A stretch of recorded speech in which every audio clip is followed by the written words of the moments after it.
தினம் பூஜை செய்து வாழ்கின்ற மக்கள் தான் அது புண்ணியம் செய்திருக்க வேண்டும்.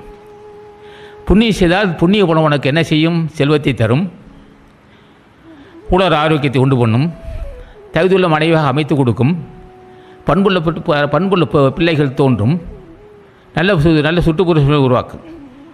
புண்ணியம் அருள் பலம் என்ன செய்யுன்னு கேட்டான். எதையும் புரிந்து கொடுக்கின்ற அறிவு தரும்னா, தினம் பூஜை செய்தால் தினம் ஏற்படும்னா, ஆழ்ந்து சிந்திக்கூடிய சிறப்பறி உண்டாகும். திடீரென்று முடிவெடுக்க மாட்டான்.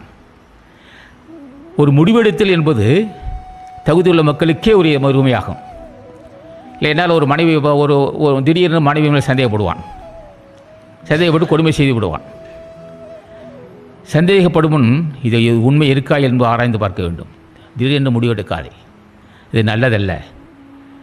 எதுக்கு ஆழ்ந்து சிந்திக்க. வாசலில் நிற்கிறாள், ஒரு மனைவி வாசல் நிற்கிறான், தெருவில் ஒருவன் நின்று பேசிகிட்டு இருக்கிறான். தினமும் அந்த எதிரில் நின்று பேசிகிட்டு இருக்கிறான். மனைவி வாசலில் வந்து நின்றுட்டுருக்கிறான். கணவனுக்கு சந்தேகம் வந்துச்சு. ஏன்னா அவன் தினம் வந்து வாசல் நிற்கிறான், இவன் வாசல் நின்றுட்டுருக்கிறான்.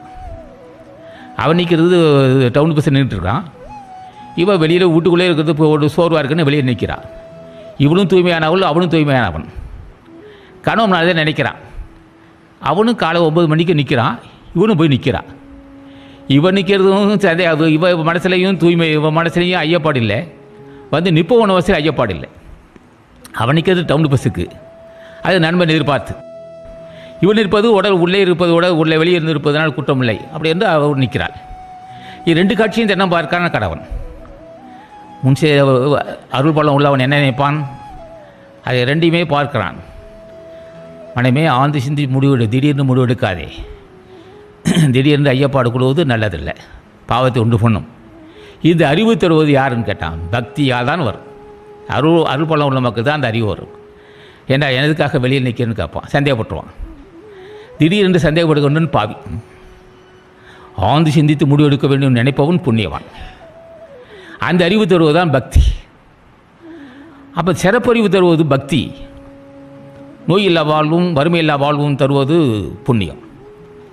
அப்போ பக்தி செலுத்தினால் அதுவும் செல்வத்தை உண்டு பண்ணும். பக்தி செலுத்தினால் யாரை வணங்குகிறான்? முதுபெரும் தலைவனை வணங்குகிறான். ஆசான் அகத்தீசனை, நந்தீசனையும், திருமூல தேவனையும், காலாங்கிநாதன், போக மகாரிஷி, திருஞான சம்பந்தர், திருநவகர்சர், பதஞ்சலி முனி போன்ற மகான்களை பூஜித்தால் வறுமை என்ற பேச்சே இருக்காது, செல்வம் பெருகும். வேண்டிய வேண்டாங்க இதழால் செய்த மீண்டும் முயலப்படுதான். இப்போ ஞானிகள்